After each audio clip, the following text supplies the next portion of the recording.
Segala puji bagi Allah, Tuhan semesta alam. Salawat dan salam kita haturkan kepada semua Nabi Allah, terkhusus Nabi terakhir kita, Muhammad SAW. Assalamualaikum warahmatullahi wabarakatuh.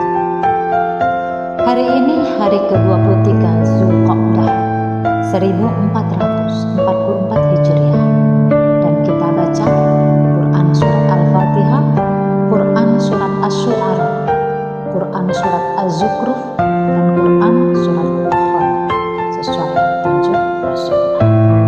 Dan topik kita hari ini adalah menumbuhkan kecintaan terhadap Al-Quran.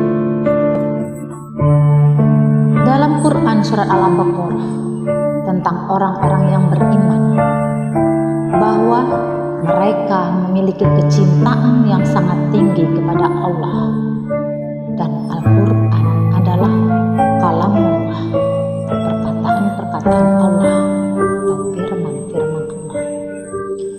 Sehingga orang-orang yang beriman pastinya memiliki cinta kepada Al-Quran. Jadi bagaimana membuat kita dan anak-anak kita cinta terhadap Al-Quran supaya kita tergolong sebagai orang-orang yang beriman?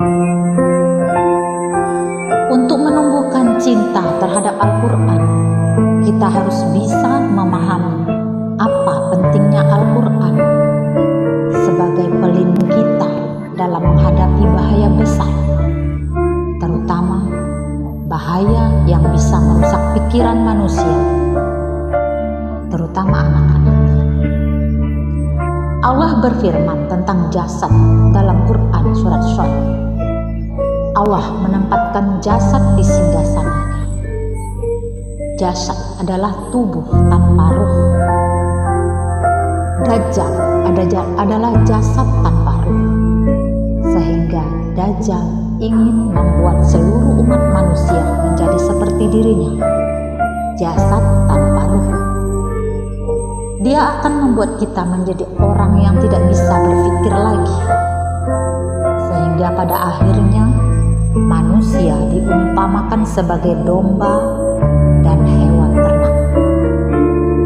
Ini adalah salah satu bahaya terbesar di zaman ini, dan anak-anak adalah paling rentan berada pada bahaya itu. Serangan pertama adalah pada ingatan, dan seiring ingatan merosot, kemampuan untuk berpikir juga merosot. Sehingga kita akan temukan satu hari nanti tidak ada anak-anak di perkotaan yang bisa hafiz Quran, kecuali di pedesaan-pedesaan terpencil. Disinilah harga yang harus kita bayar. Jadi, apa yang harus kita lakukan?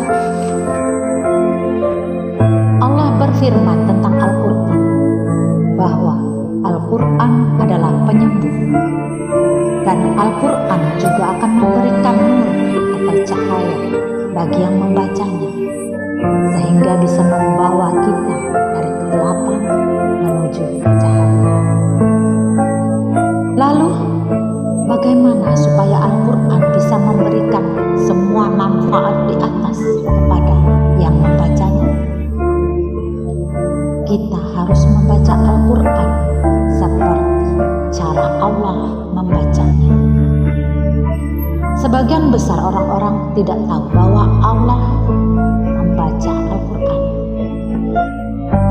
Dalam Quran Surat Al-Isra, Allah berfirman, ketika kamu membaca Al-Quran, ketika kami membaca Al-Quran, kamu harus mengikuti cara membacanya.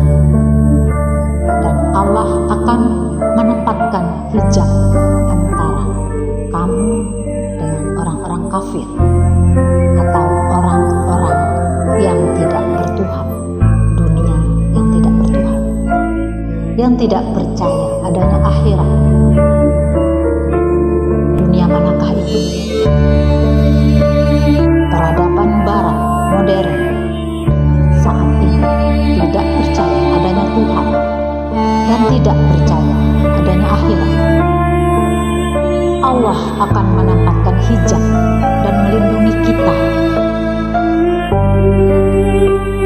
Jadi, anak-anak harus bisa memahami bahwa Al-Quran tidak hanya berfungsi sebagai obat, tapi juga sebagai hijab. Al-Quran sebagai penyembuh dan juga pelindung kita. Nabi Shallallahu Alaihi Wasallam bersabda, satu zaman nanti akan datang ketika waktu akan bergerak cepat, lebih cepat dan semakin cepat.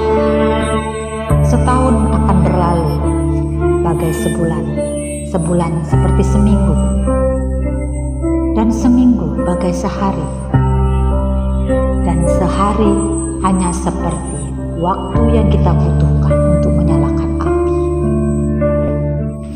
Nubuah Rasulullah SAW telah terpenuhi saat ini, ketika hampir semua orang merasakan waktu bergerak cepat.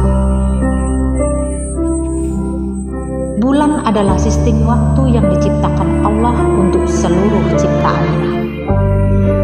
Bulan bergerak tepat waktu, jadi hati kitalah yang merasakan waktu bergerak cepat. Kita akan lanjutkan besok, insya Allah. Wallahu a'lam bishawab.